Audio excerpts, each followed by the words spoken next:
दोस्तों, जो कहानी आज मैं आपको सुनाने जा रही हूँ उस कहानी का शीर्षक है झांकी और लिखी है मुंशी प्रेमचंद्र ने। तो आइए सुनते हैं कहानी झांकी। कई दिनों से घर में कलह मचा हुआ था। माँ अलग मुंह फुलाए बैठी थी, स्त्री अलग। घर की वायु में जैसे विष भरा हुआ था। रात को भोजन नहीं बना। दिन को मैंने स्टोव पर खिचड़ी डाली, पर खाया किसी ने नहीं। बच्चों को भी आज भूख न थी। छोटी लड़की कभी मेरे पास आकर खड़ी हो जाती, कभी माता के पास, कभी दादी के पास, पर कहीं उसके लिए प्यार की बातें न थीं। कोई उसे गोद न उठाता, मानो उसने भी कोई अपराध किया हो। लड़का शाम को स्कूल से आया। किसी ने उसे कुछ खाने को न दिया, न उससे बोला, न कुछ पूछा। दोनों बरामदे में मन मारे बैठे हुए थे और शायद सोच रहे थे, घर में आज क्यों लोगों के हृदय उनसे इतने फिर गए हैं। भाई बहन दिन भर कितनी ही बार लड़ते हैं। रोना पीटना भी कई बार हो जाता है, पर ऐसा कभी नहीं होता कि घड़े में खाना न पके या किसी से कोई बोले नहीं। यह कैसा झगड़ा है कि 24 घंटे गुजर जाने पर भी शांत नहीं होता। यह शायद उसकी समझ में ना आता था। झगड़े की जड़ कुछ न थी।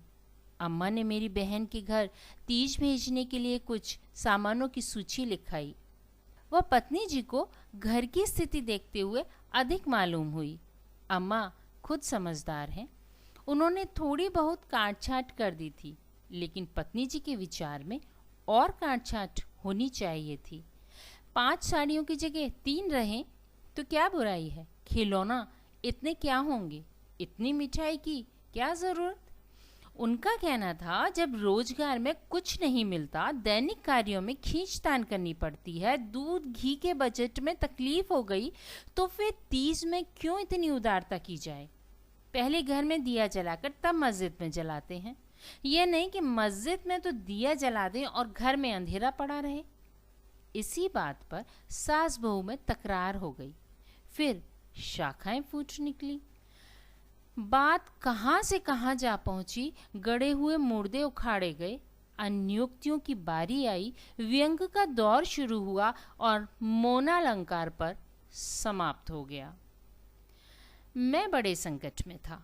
अगर अम्मा की तरफ से कुछ कहता हूँ तो पत्नी जी रोना धोना शुरू कर देती हैं, अपने नसीबों को कोसने लगती हैं, और पत्नी किसी कहता हूँ तो जनमुरीद की उपाधि मिलती है। इसलिए बारी बारी मैं दोनों पक्षों का समर्थन करता जाता था, पर स्वार्थवश मेरी सहानुभूति पत्नी के साथ ही थी। मेरे सिनेमा का बजट इधर साल भर से बिल्कुल गायब हो गया था।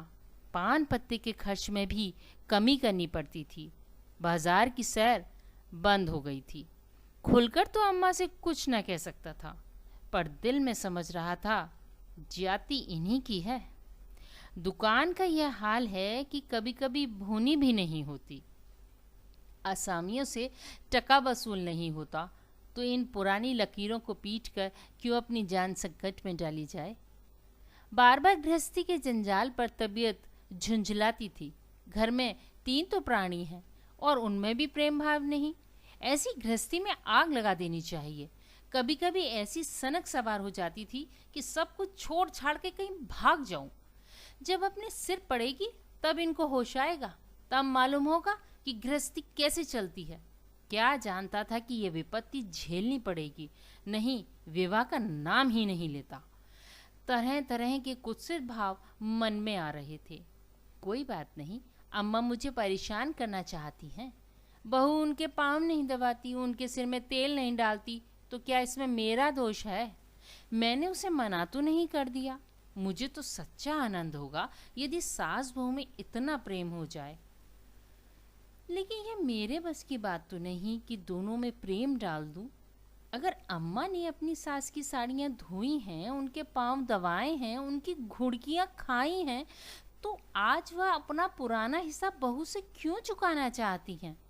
उन्हें क्यों दिखाई नहीं देता कि अब समय बदल गया।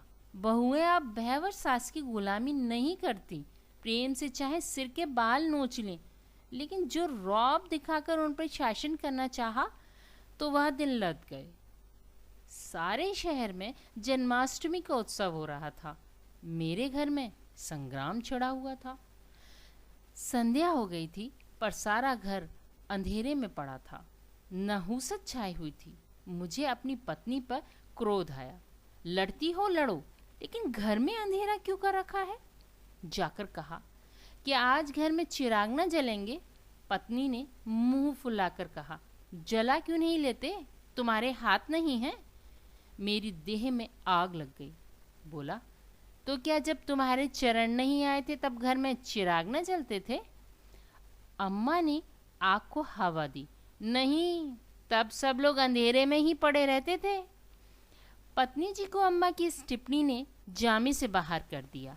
बोली, जलाते होंगे मिट्टी की कुप्पी। लालटेन तो मैंने नहीं देखी। मुझे भी इस घर में आए 10 साल हो गए। मैंने डांटा, अच्छा चुप रहो, बहुत बड़ो नहीं। ओहो, तुम तो ऐसे डांट रहे हो जैसे मुझे मोल लाए हो। मैं कहता हूँ चुप रहो। क्यों चुप रहूं? अगर एक कहोगे तो 2 सुनोगे। इसी का नाम पतिव्रत है। जैसे मुंह होते हैं वैसे ही बीड़े मिलते हैं। मैं परास्त होकर बाहर चला आया और अंधेरी कोठरी में बैठा हुआ उस मनहूस घड़ी को कोसने लगा जब इस कुलच्छनी से मेरा विवाह हुआ था। उस अंधकार में भी 10 साल का जीवन सिनेमा चित्रों की भांति मेरे स्मृति नेत्रों के सामने दौड़ गया। उसमें कहीं प्रकाश की झलक न थी, कहीं स्नेह की मृदुता न थी। भाग 2। सहसा मेरे मित्र पंडित जयदेव जी ने द्वार पर पुकारा।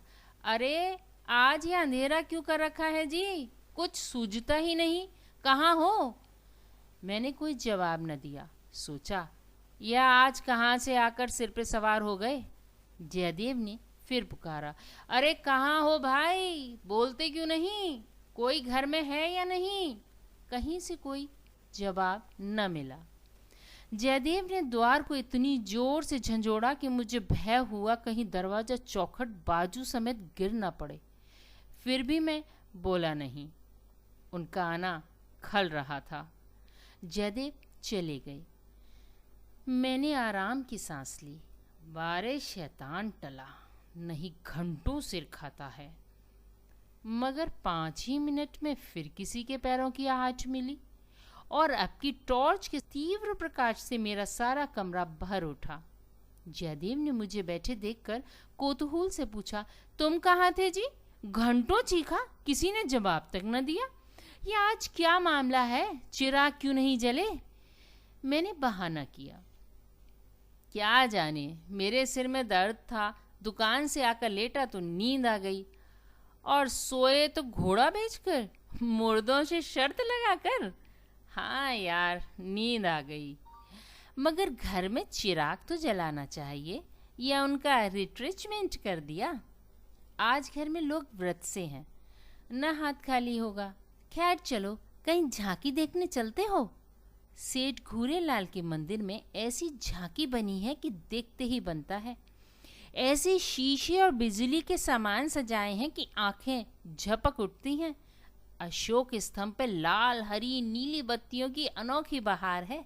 सिंहासन के ठीक सामने ऐसा फव्वारा लगाया है कि उसमें गुलाब जल की फुहारें निकलती हैं। मेरा तो चोला मस्त हो गया। सीधे तुम्हारे पास दौड़ा रहा हूँ। बहुत झांकियां देखी होंगी तुमने, लेकिन यह और ही चीज है। आलम फटा पड़ता है। सुनते हैं दिल्ली से कोई चतुर कारीगर आया है, उसी की यह करामात है। मैंने उदासीन भाव से कहा, मेरी तो जाने की इच्छा नहीं है भाई। सिर में जोर का दर्द है। तब तो जरूर चलो भाई, दर्द भाग ना जाए तो कहना। तुम तो यार बहुत दिक करते हो। इसी मारे में चुपचाप पड़ा था कि किसी तरह बला टले, लेकिन तुम सिर पे सवार ही हो गए। कह दिया मैं न जाऊंगा, और मैंने कह दिया मैं जरूर ले जाऊंगा। मुझ पर विजय पाने का मेरे मित्रों को बहुत आसान नुस्खा याद है। यूं हाथापाई, धींगा मुश्ती, धौल धप्पा, मैं किसी से पीछे रहने वाला नहीं हूँ। लेकिन किसी ने मुझे गुदगुदाया और मैं परास्त हुआ। फिर मेरी कुछ नहीं चलती। मैं हाथ जोड़ने लगता हूँ, घिघियाने लगता हूँ और कभी कभी रोने लगता हूँ। जयदेव ने वही नुस्खा आजमाया और उसी की जीत हो गई। संधि की यही शर्त ठहरी कि मैं चुपके से झांकी देखने चला चलूं। भाग 3। सेठ घूरेलाल उन आदमियों में हैं जिनका प्रातः को नाम ले लो तो दिन भर भोजन न मिले। उनके मक्खी चूसपने की सैकड़ों ही दंत कथाएं नगर में प्रचलित हैं। कहते हैं एक बार मारवाड़ का एक भिखारी उनके द्वार पर डट गया कि भिक्षा लेकर ही जाऊंगा। सेठ जी भी अड़ गए थे कि भिक्षा न दूंगा चाहे कुछ हो। मारवाड़ी उन्हीं के देश का था। कुछ देर तो उनके पूर्वजों का बखान करता रहा, फिर उनकी निंदा करने लगा। अंत में द्वार पर लेटा रहा। सेठ जी ने रत्ती भर भी परवाह न की। भिक्षुक भी अपनी धुन का पक्का था। 7 दिन द्वार पर बेदाना पानी पड़ा रहा और अंत में वहीं पर मर गया। तब सेठ जी पसीजे और उसकी क्रिया इतनी धूमधाम से की कि बहुत कम ही किसी ने की होगी। 1 लाख ब्राह्मणों को भोजन कराया और लाख ही उन्हें दक्षिणा में दिए। भिक्षुक का सत्याग्रह सेठ जी के लिए वरदान हो गया। उनके अंतःकरण में भक्ति का ऐसा स्रोत खुल गया, अपनी सारी संपत्ति धर्मार्थ अर्पण कर दी। हम लोग ठाकुर द्वारे में पहुंचे तो दर्शकों की भीड़ लगी हुई थी। कंधे से कंधा छिलता था। आने और जाने के मार्ग अलग थे। फिर भी हमें आधा घंटे के बाद भीतर जाने का अवसर मिला। जयदेव सजावट देख देख के लोटपोट हुए जाते थे, पर मुझे ऐसा मालूम होता था कि इस बनावट और सजावट के मेले में कृष्ण की आत्मा कहीं खो गई थी। उनकी वह रत्न जटित बिजली से जगमगाती मूर्ति देखकर मेरे मन में ग्लानि उत्पन्न हुई। इस रूप में भी प्रेम का निवास हो सकता है। मैंने तो रत्नों में दर्प और अहंकार ही भरा देखा है। मुझे उस वक्त यह याद न रही कि यह एक करोड़पति सेठ का मंदिर है और धनी मनुष्य धन में लोचने वाले ईश्वर की ही तो कल्पना कर सकता है। धनी ईश्वर में ही उनकी श्रद्धा हो सकती है। जिसके पास धन नहीं वह उनकी दया का पात्र तो हो सकता है, श्रद्धा का कदापि नहीं। मंदिर में जयदेव को सभी जानते हैं। उन्हें तो सभी जगह सभी जानते हैं। मंदिर के आंगन में संगीत मंजरी बैठी हुई थी। केलकर जी अपने गंधर्व विद्यालय के कई शिष्यों के साथ तंबूरा लिए बैठे थे। पखावज, सितार, सरोद, वीणा और न जाने कौन कौन से बाजे, जिनके नाम भी मैं नहीं जानता, उनके शिष्यों के पास थे। कोई गत बजाने की तैयारी हो रही थी। जयदेव को देखते ही केलकर जी ने पुकारा। मैं भी तुफैल में जाग बैठा। एक क्षण में गत शुरू हुआ। समा बंध गया। जहां इतना शोरगुल था कि तोप की आवाज भी न सुनाई देती, वहां जैसे माधुर्य के उस प्रभा ने सब किसी को अपने में डुबो लिया। जो जहां था वही मंत्र मुग्ध सा खड़ा था। मेरी कल्पना कभी इतनी सचित्र और सजीव न थी। मेरे सामने वह बिजली की चकाचौंध न थी, न ही रत्नों की जगमगाहट, न वह भौतिक विभूतियों का समारोह।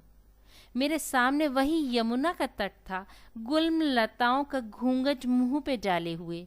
वही मोहिनी गौएं थीं, वही गोपियों की जल क्रीड़ा, वही वंशी की मधुर ध्वनि, वही शीतल चांदनी और वही प्यारा नंद किशोर, जिसकी मुख छवि में प्रेम और वात्सल्य की ज्योति थी, जिसके दर्शनों ही से हृदय निर्मल हो जाते थे।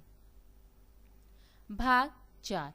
मैं इसी आनंद विस्मृति की दशा में था कि कंसर्न बंद हो गया और आचार्य केलकर के एक किशोर शिष्य ने धुरपद अलापना शुरू किया। कलाकारों की आदत है कि वह शब्दों को इस तरह से तोड़ मरोड़ देते हैं कि अधिकांश सुनने वालों की समझ में नहीं आता कि क्या गा रहे हैं। इस गीत का एक शब्द भी मेरी समझ में न आया, लेकिन कंठ स्वर में कुछ ऐसी मादकता भरा लालित्य था कि प्रत्येक स्वर मुझे रोमांचित कर देता था। कंठ स्वर में इतनी जादू भरी शक्ति है, इसका मुझे आज कुछ अनुभव हुआ था। मन की एक नए संसार की सृष्टि होने लगी, जहाँ आनंद ही आनंद, प्रेम ही प्रेम, त्याग ही त्याग है। ऐसा जान पड़ा, दुख केवल चित्त की वृत्ति है, सत्य है केवल आनंद। एक स्वच्छ करुणा भरी कोमलता जैसे मन को मसोसने लगी।